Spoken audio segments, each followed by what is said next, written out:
Tatiana Janakova from Slovakia, Janine Jungfels from Australia, and Nina Reichenbach from Germany fought for the 2015 World Championship title.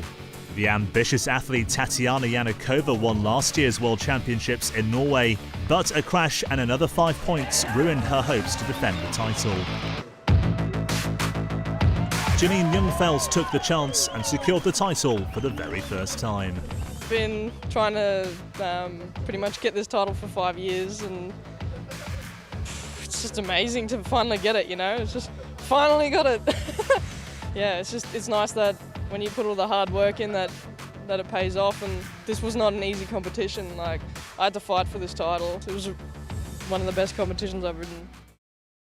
It was pretty terrible riding conditions, to be honest. So it was in Andorra.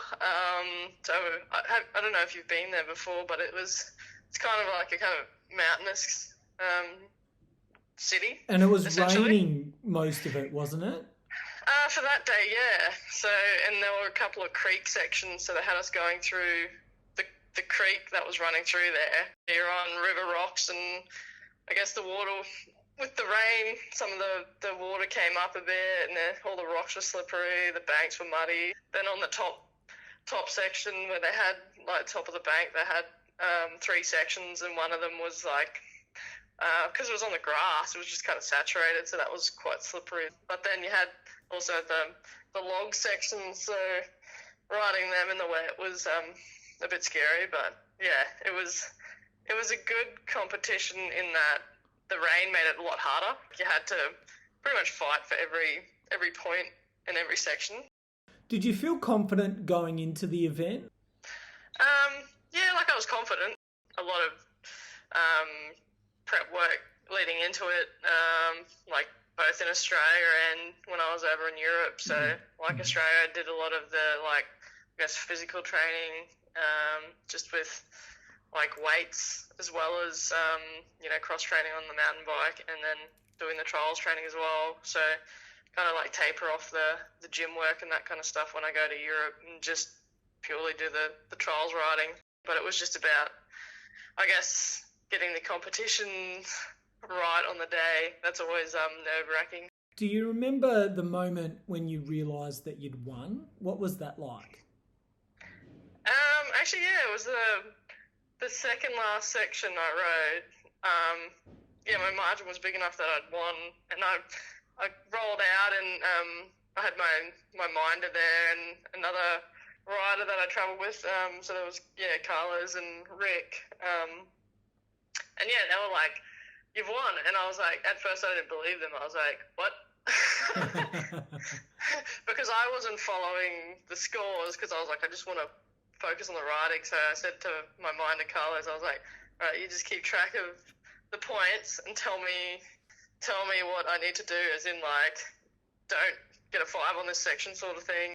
Like, trying to make him manage all the kind of, like, point side of things. Coming out, it was kind of a bit surreal. I was just kind of in shock, and then, yeah, ecstatic afterwards, I guess, just because I'd been pretty much trying to get that win for about, I guess, since it was 2015 when I finally got it. And the first comp I rode was 2009 in Canberra, and I was like, that was kind of when I was like, put the head down and really want to get this title. So it was a couple of years.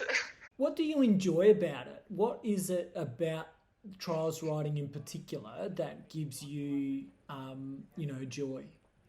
I find it's just it's a good escape for me and really good fitness.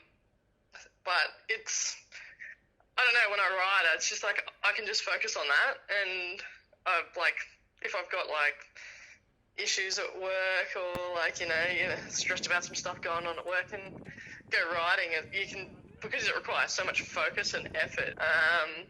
I don't know, I just forget about those things, and I just try and focus on riding. And I really enjoy the fact that there's so many different kind of techniques that you can use.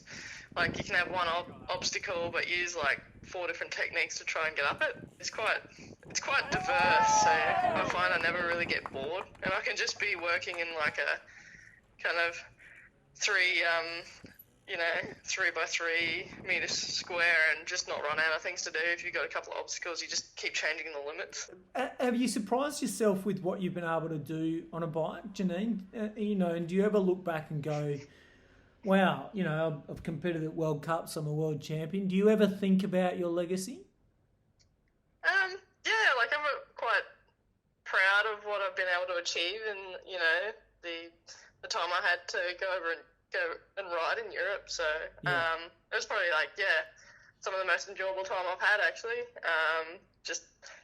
Met heaps of different people, heaps of different riders from different countries, and then just riding lots of different spots. So it was just I can't say there was anything I didn't like about that time.